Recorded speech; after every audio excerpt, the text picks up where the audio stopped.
This is the city. A guy once left his heart here, and for good reason. It has a golden gate, picturesque hills, and a liberal attitude towards life. San Francisco was, and still is, a baseball town. Its unabashed love affair with the San Francisco Giants was consummated upon their arrival from New York. Before anyone knew it, the team became part of the city's lore and landscape, wedged amongst cable cars, crabs, and cold weather. Yet for all the love and passion, the ultimate victory eluded the team and its fans. Their only appearance in the Fall Classic was a gut-wrenching loss in 7 games to the Yankees in 1962. It would take another 27 years for the Giants to climb baseball's Everest for a shot at the title. Enter 2 brothers, native San Franciscans and lifelong Giants fans, who thought all was right with the world when their heroes went to the 1989 World Series. And then their world started shaking. And it didn't stop until the San Francisco Bay Area had bounced, rattled, and crumbled through an earthquake for the ages, 6.9 on the Richter scale.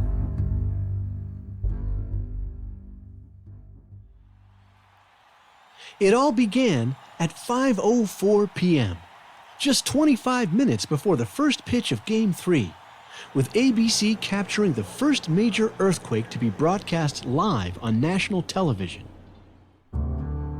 The resulting death and destruction shocked the country and shoved the World Series off the stage.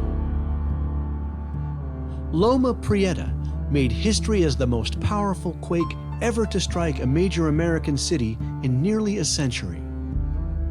In 15 terrible seconds, nearly 3,800 were injured. More than 8,000 were made homeless.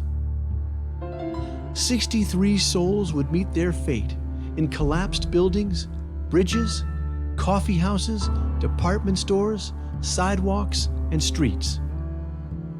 41 of them would die in a catastrophic collapse of a double-decker freeway in Oakland.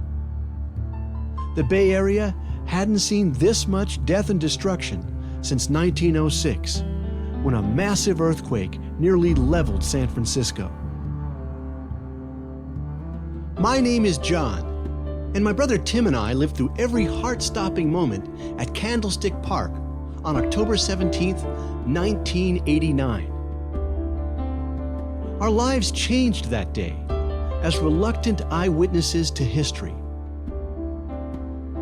Join us as we travel back in time to the day the World Series stopped.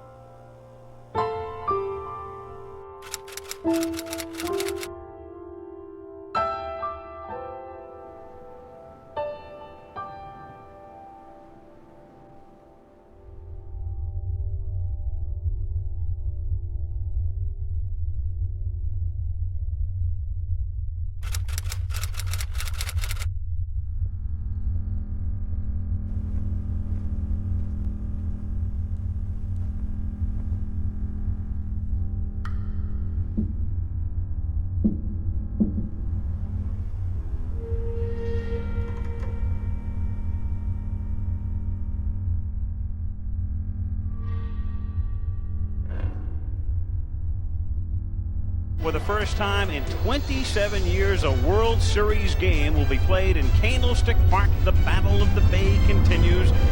At second base, so the Oakland A's take.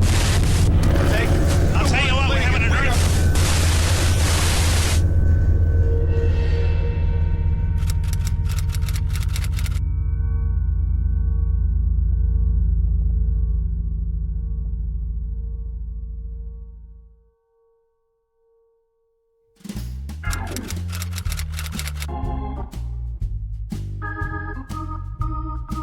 My brother Tim and I are baby boomers born to San Francisco at the right time. Major League Baseball came to our city in 1958, and it became the foundation of our childhood.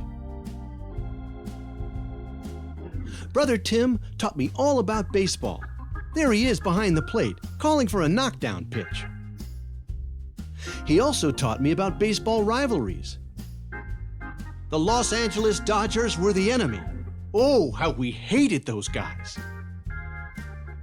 On the flip side, the Giants of the 1960s had a constellation of future Hall of Famers, like Orlando Cepeda, the Baby Bull, Willie McCovey, Juan Marichal, and that hero of heroes, Willie Mays.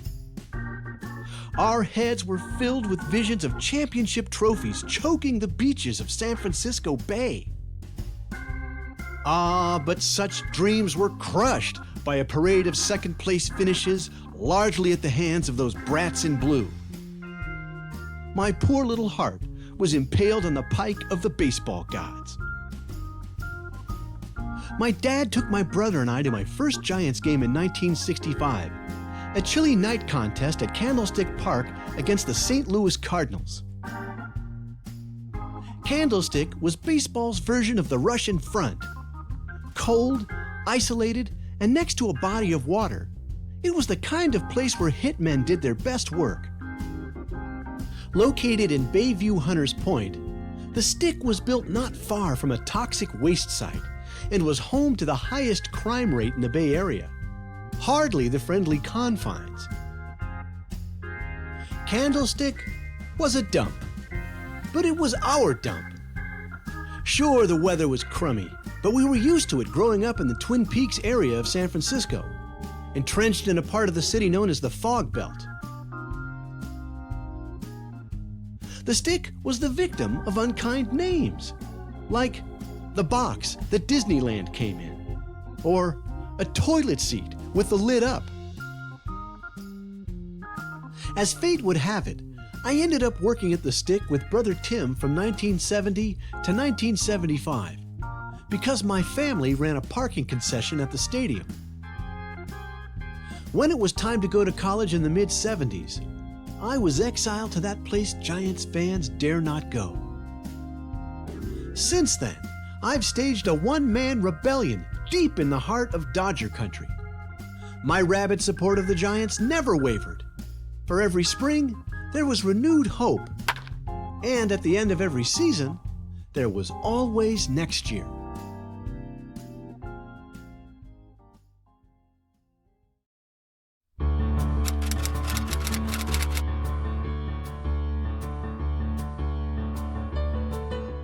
Extra, extra, read all about it.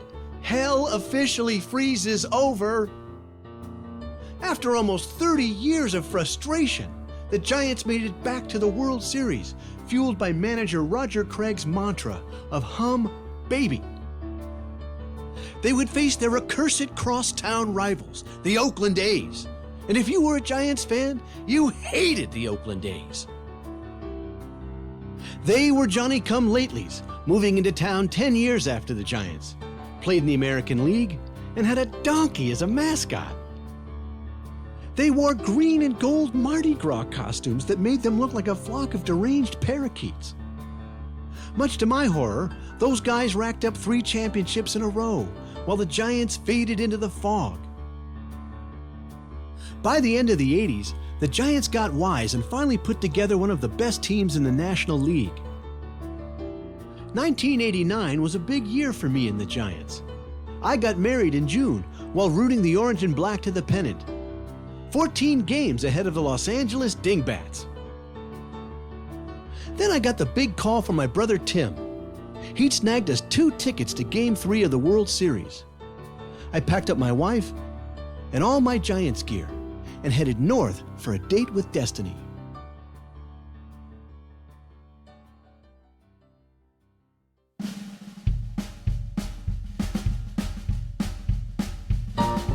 Yes!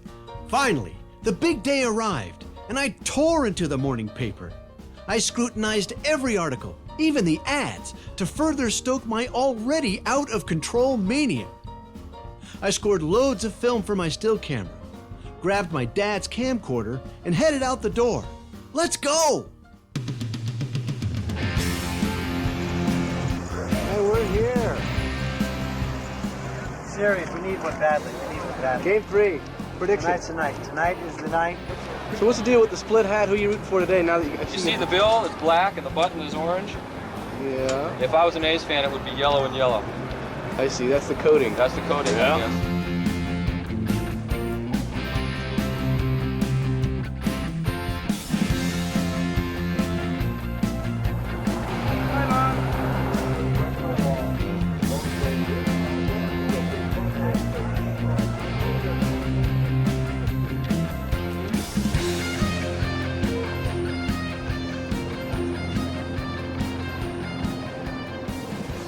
Hey, souvenir T-shirt.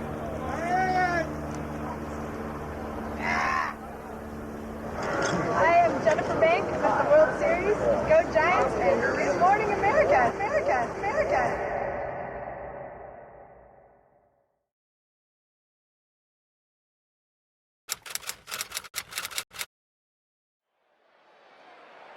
We made our way into the stadium around 4:45. The mood was electric. We were there to see history. Our Giants playing the first game at the Stick since 1962.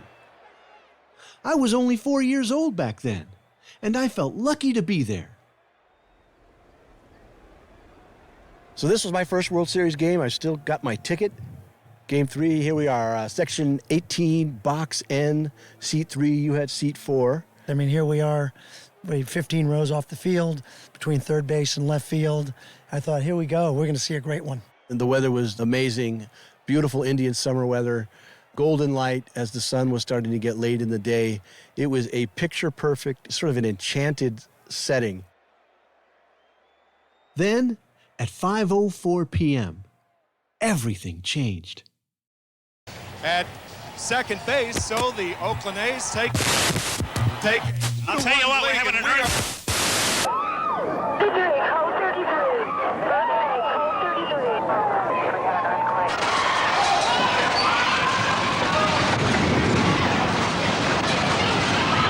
Highway Patrol emergency. Cypress section of the West Grand Freeway has come down. Major fire burning in San Francisco's Marina District. It started at the northeast corner of Beach End to visit Darrow Street. Due to the earthquake in the area you are calling, your call cannot be completed at this time.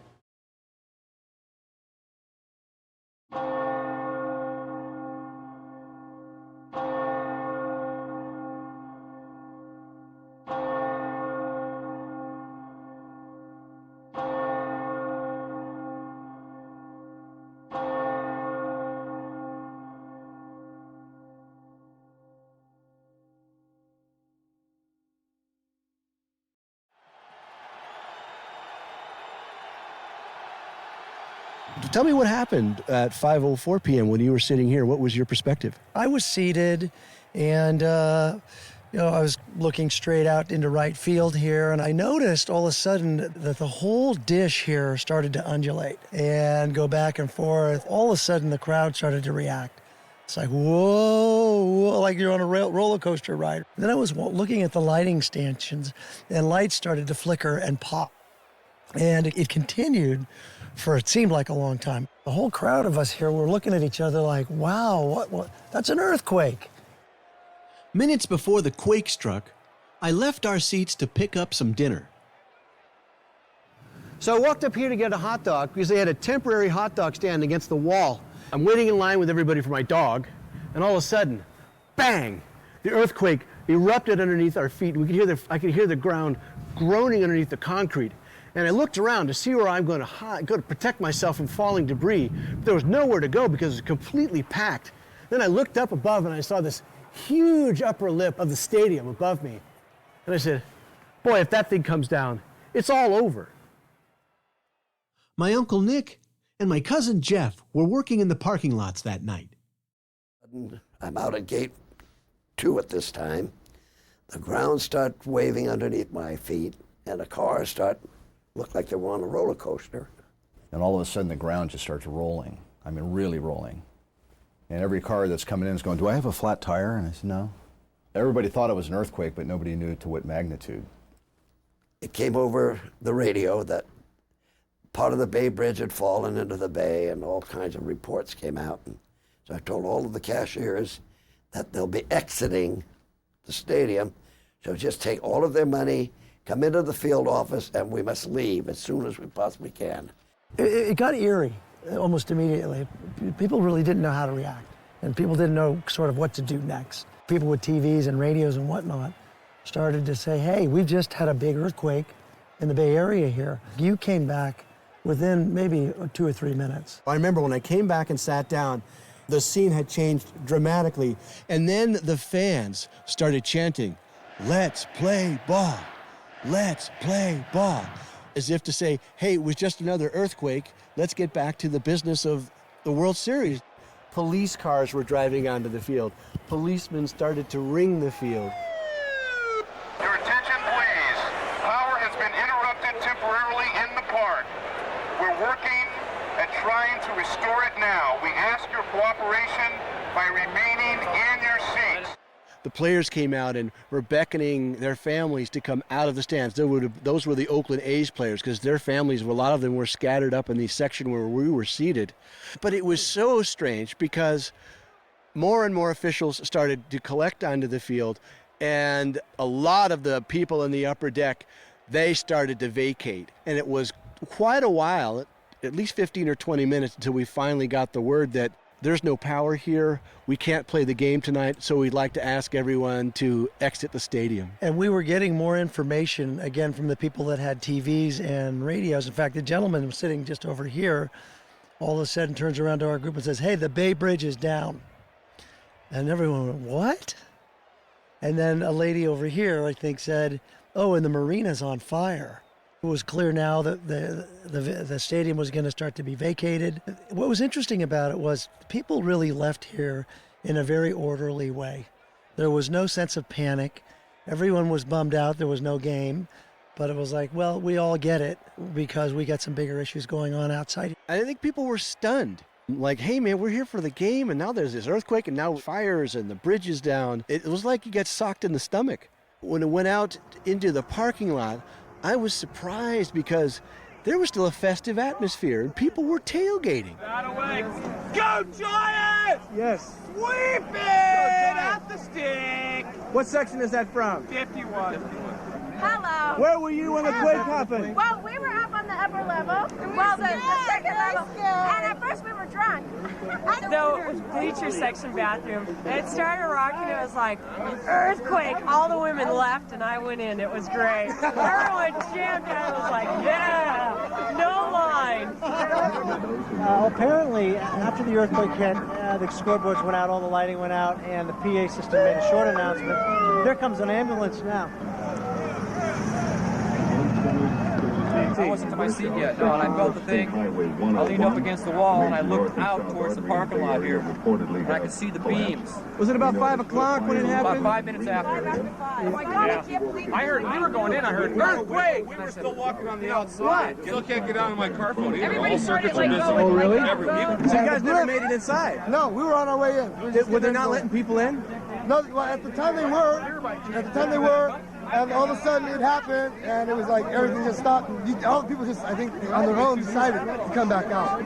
We were in and amongst a lot of the limousines and so forth. We were trying to make our way out with those guys. Even though you had told me while we were sitting here about the news reports, I don't think it really sunk into me until I was out in the parking lot and somebody had a battery-powered television, and we saw the televised news footage of the section of the Bay Bridge that had collapsed. And we also saw the blimp footage of the fire. When that happened, I felt that the tension just got ratcheted up. And I looked at you and I said, we better get out of here. And then some guy out of nowhere tapped on your window.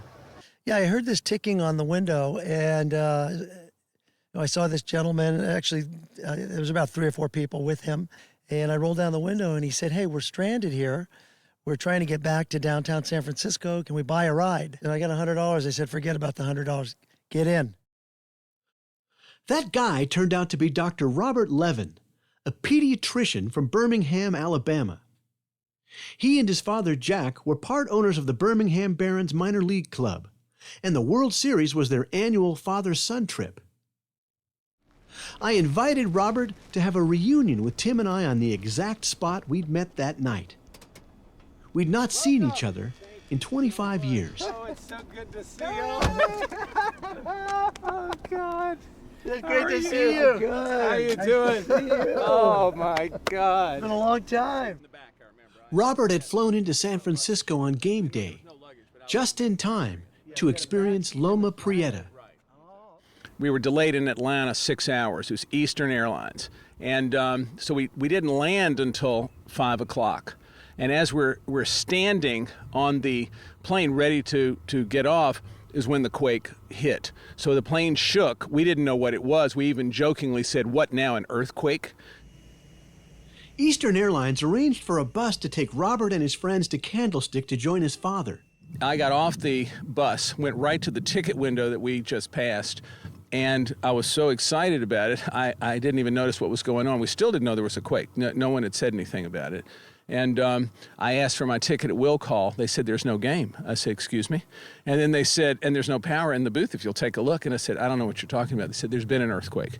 And if you'll take a look around, these people are leaving. They're not going into the stadium." And I stepped back and I realized everybody's walking out of the ballpark. And I got nervous because my dad had heart issues and so forth. And along the way, we realized we didn't have a rental car. We had no way into the city. So we started asking people along the way for a ride in. So we worked our way around the parking lot coming this way. We offered money. No one would take us. And how much money were you offering? We offered $100 initially is what I remember. And that seemed like a lot to me. And then I doubled it to $200 and no one would bite. I mean, they were going every other direction and no one would do it. What were the reactions of people when you would ask? What kind of reactions? Look at me like, no, like sort of weird, that we'd be asking for such a thing. We were getting pretty concerned and we worked our way to where we are sitting today, and there you guys were. And I heard a little tick on my window, and there was Dr. Levin, and he was at the low ball point. He was only at 100 at that point. I wish I'd known he was going to 200. But in any event, he said, "Hey, I'm willing to give you 100. I said, no, get in back. So his dad got in the back seat, and I guess you got in. We opened the hatchback, and you got in the back. 3 of them in the middle seat. You guys were in the front, and I was in the whatever you call the way back. As night was falling, it was clear that a lot of the ambient light on the street was out. A lot of the stadium lights were out. But once we left here, it was very eerie because you look back at downtown San Francisco and it's a blackout. The skyline was not existing. I'd never seen San Francisco like that before. I was sitting in the front seat next to Tim. A couple of things happened. We were inching our way out. Darkness was falling. I still had my camera. I was still rolling. But I think at that point, we're listening to the radio. But it looked like a section fell out of the middle of the bridge. Did roadbed also go? I think so. It was the upper deck. I was on the upper deck, and it looked like a whole section fell. So it pancaked onto the lower deck? I think so, from what I could see, yeah. Did any cars go with it? I didn't go and check that out. I was more concerned about getting out of there. All of the information sort of hit me in the face. Like, this is no longer a World Series baseball pageant. This is a city in crisis. My mortality was staring me in the face, that anything could happen. One of the things that really freaked me out even further, back then, Tim would have a propensity for driving with very little gas in the tank. And I have a swish pan across the instrument panel, and I see the needle is in the red. And here we are in traffic of biblical proportions with a long way to go. And as we proceeded down through the area here in Hunters Point, there was a little neighborhood market. And I noticed a big group of people surrounding the market, looking like they were ready to loot the place. You're right. We were in gridlock. The car was just rolling along, maybe 3 miles an hour. There were packs of roving people all around us, and it was a sketchy time.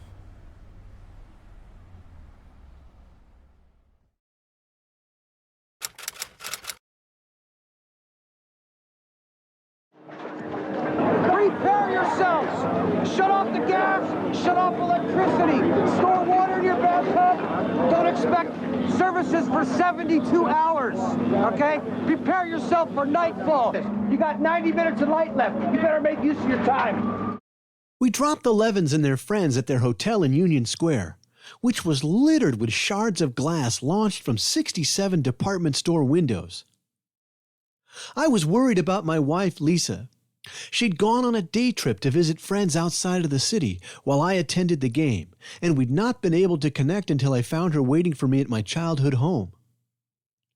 My sister Christine and her boyfriend Rob had already joined her. What I remember was finally getting home. It took 2 hours and 45 minutes for me to get home, so I got there about 8:45.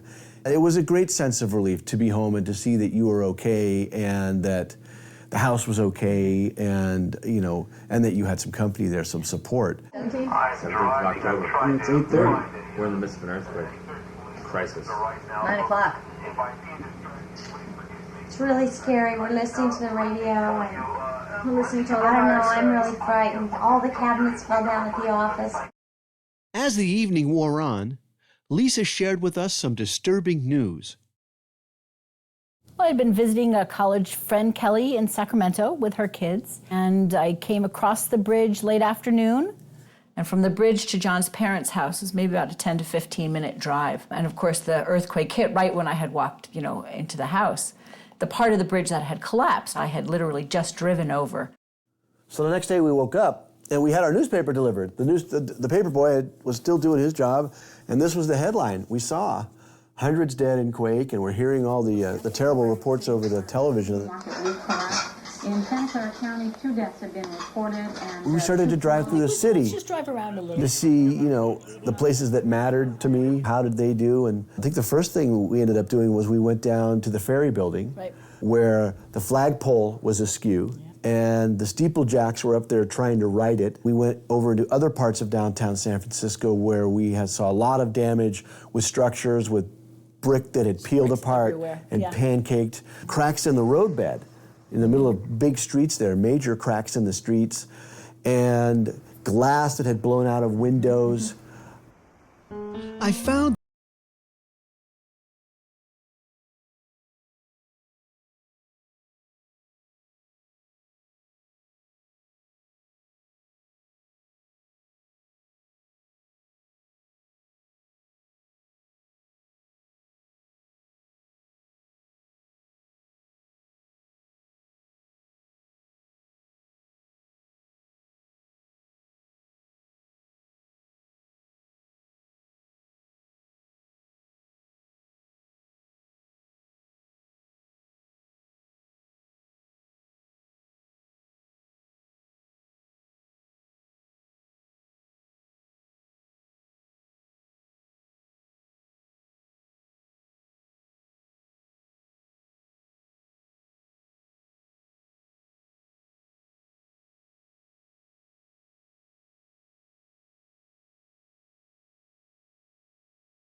As the days and hours passed, we saw so much television news of all the death and destruction, and we were just completely overloaded by it. You wanted to look away from it, but you couldn't.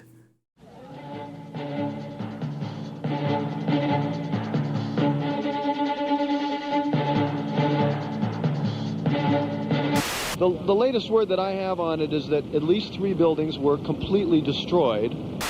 Each time you have a big main shock, you do get aftershocks. They sent us down here, surprisingly, in the wrong direction. There's another car. Gosh! This earthquake at 7 points on the Richter scale, centered 20 miles south of San Jose near the town of Hollister. Now our own Tony Rusomano is live in Santa Cruz now to give us some notion of what's happened. This is our first report from there. Tony? Pete, this town of 40,000 is about 10 miles from the epicenter of the earthquake. You would expect the damage to be severe here, and it is. The downtown section of Santa Cruz is basically gone. They're planning on going in the areas that people are not able to get into, where the top section has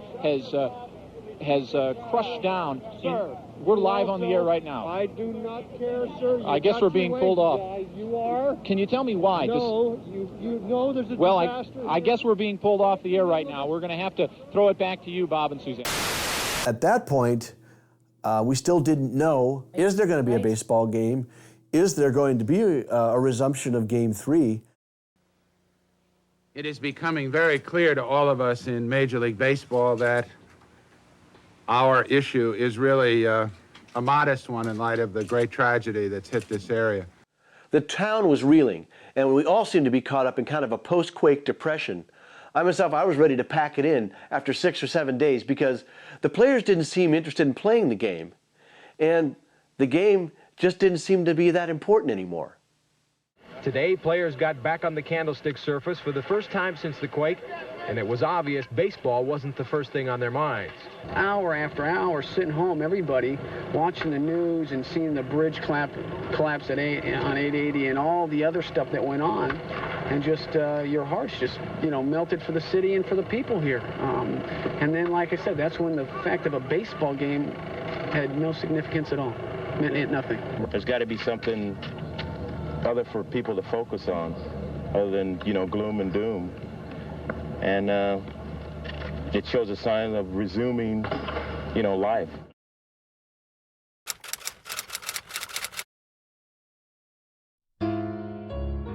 Game 3 had to be the strangest World Series contest in the history of the Fall Classic. It felt like one of those post-funeral celebration of life gatherings where people aren't quite sure how to act or what to expect. We arrived at the stadium around the same time, parked in the same spot, and saw many of the same folks I'd interviewed 10 days earlier. The rabid local rivalry barely registered a blip. People were happy just to be alive and to be able to return to the game. Is it a Giants hard hat too? That's cool. Well, it's not a Giants hard hat. I just put a sticker. Yes, it is a sticker over there. But now it's a Giants hard hat. Yeah. If I go back to Oh, work. hey, you've got one of those shirts. Yeah. It's wrong. Where's the nip better? It needs the 1. I know, but hey, it's 9.0. Some guys out here selling 6.9. Time now is 20 to 5. Just about to head into the ballpark. At 5:04, we're hoping to see a little baseball get started. None of this shake, rattle, and roll. Game 3 almost didn't come, but an incredible sense of deja vu and coercion from others. I decided to stay, and I'm glad I did. Tim and I are stoked. We've seen a lot of people we saw last time, and the mood is entirely different. It's a little bit more low-key. The emotional tenor of the pre-game experience ranged from guys zooming around the parking lots on motorized skateboards to solemn ushers handing out the lyrics to San Francisco. The old anthem had celebrated the city's rebirth from the terrible quake of 1906 and served as a reminder that there was hope in those ashes. Inside the stadium, fan camaraderie was the order of the day. And why not? There was no 1,500 or 3,000 mile gap between competing cities. We were neighbors who'd shared a traumatic experience and were united in rebuilding our lives. The energy around the field was subdued and eerie. At 5:04 p.m., there was a moment of silence, followed, oddly enough, by Mr. Peanut leading a zany San Francisco chorus and 60,000 fans to sing with one voice.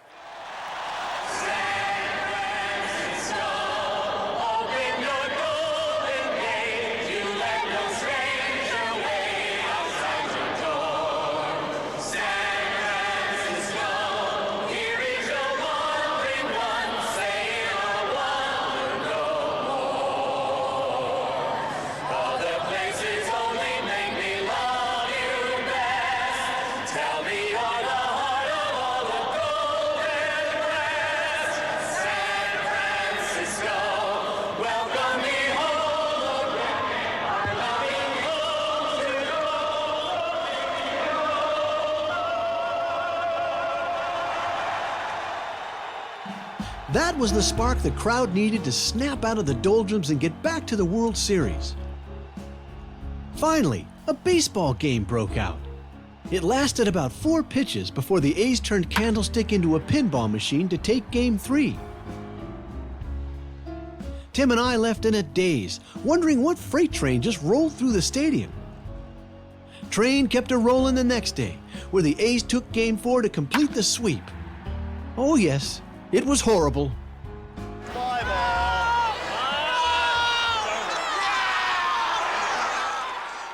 25 years later, the '89 series is just a memory. But I'm still in love with San Francisco, the Giants, and this crazy old ballpark. My relationship with Candlestick was a puzzle that took 50 years to solve. As a child, I'd get excited whenever we'd roll past it in the family station wagon. Candlestick was that magical place where my baseball heroes lived. But as I endured mind-numbing cold in the Stick's parking lots, such sentiments were gone with the wind. Over time, the stadium had become forlorn and miserable, and the Stick's date with Dynamite in 2015 seemed merciful. When our crew shot at the stadium, my brother and I got to say goodbye to Candlestick. During a break in shooting, my friend Carl and I played catch on the field. Oh, what a thrill to play ball on the same hunk of ground where Mays, McCovey, and Marichal captured our imaginations. The travails of adulthood and its grumpy sidekick cynicism obstructed Candlestick's rightful place in my heart. The old magic had never really left. I just got older. While gathering artifacts for this project, I came across one of those Croix de Candlesticks, the badge of honor the Giants handed out to fans who survived extra inning night games in the 80s. The Latin translation is, I came, I saw, I survived. It's not only an apt motto for the 60,000 who experienced the quake at the Stick, it captures the spirit of the people of the Bay Area. Tough old birds weathered through time and tide who rallied in the face of crisis to reclaim their cities, towns, and way of life. We dodged a bullet that day, blessed by the randomness of nature, while so many others were cursed. But will always be haunted by the question, where were you when the quake struck? I was 31 years old back then. Now age 56, I hold my wife and brother a little closer these days. Fate seemed to put my brother and me on this journey for the better part of our lives. From the sandlots to the parking lots, he's been everything a guy could hope for in a big brother. The more time passes, the more things stay the same. Brother Tim is still calling for that knockdown pitch, hoping to instill a little wisdom into his younger brother. I don't mind a little chin music, as long as there's time to make new memories together. When you've got family and friends, the game, and a way to get home again, anything is possible.